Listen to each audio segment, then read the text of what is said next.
Адам қандай да бір өзгерісті жасау үшін өзінің бойындағы теріс әрекеттерді санасына өткізіп, қандай да бір жағымсыз қасиеттерін өзгерткісі келеді. Және көп адамдар сол өзгеріске екі ойлы болып келеді.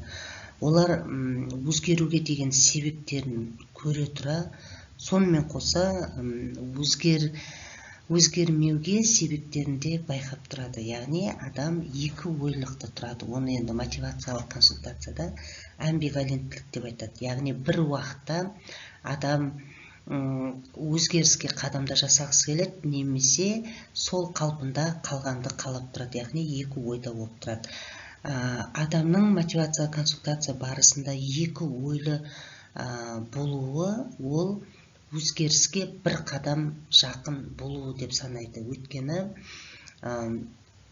көп адамдар егер бір денсаулығында кінәрат болды деп есептейге, денсаулығында кінәрат бар болса, ол алдағы уақытта сол денсаулығын жақсарту үшін өзгеріскісі келеді.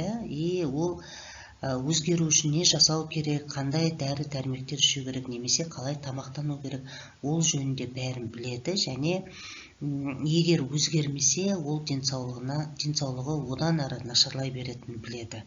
Яғни жаңағыдай дұрыс тамақтанбаса, дұрыс өзіне қарамаса, спортты өміріне қоспаса, ол денсаулығы нашарлайды. Алдағы уақытта оның өміріне қауіп болуы мүмкін. Оның бәрін адам біледі. Бірақ сол өзгеріс, сол қалпында қалу немесе жағымды тұсына өзгеруде адам екі ортада тұрады. Сол кезде бұл өзгертуші мәлімдемелер болады адам бойында. Мен өзгерткім келеді, денсаулығымды жақсартқым келеді, ол үшін мен осындай әрекеттерді жасауым керек дегендей ойда тұрса, сонымен қоса ол адамда сақтаулы мәлімдемелер болады. Өзгергім келеді, жасағым келеді, бірақ деген сөз бұл жерде кілт сөз болып табылады. Бірақ деген сөз адамды өзгертуге тосқауыл болатын сөз. Яғни ода сақтаулы мәлімдемелер болады. Ол дегеніміз өзгермеуге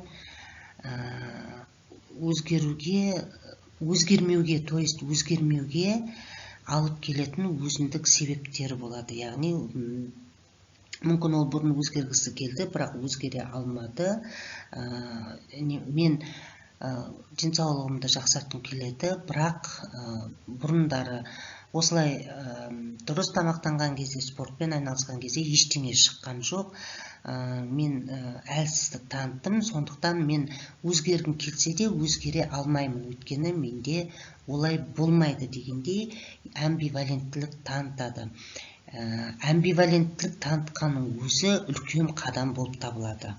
Өйткені адам өзгеруді де қалайды, немесе өзгермеуге деген бір себептерін іздеп, екі ортада не істесем екен деп тұрады. Егер адам екі мәлімдеменің біреуін таңдайтын болса, екінші мәлімдеме әлсіреп қалады. Егер адам өзгертуші мәлімдемені таңдаса, онда таңдап әрекет жасаса, онда сақтаулы мәлімдемелер әлсіреп бастайды. Сондықтан мотивациялық консультация барысында адам бойында психолог тарапынан амбиваленттілік тудырту клиенттің бойында, және екі ойлы қалып келген кезде адам өзгеруге бір қадам болса да жақындай түсті деген сөз.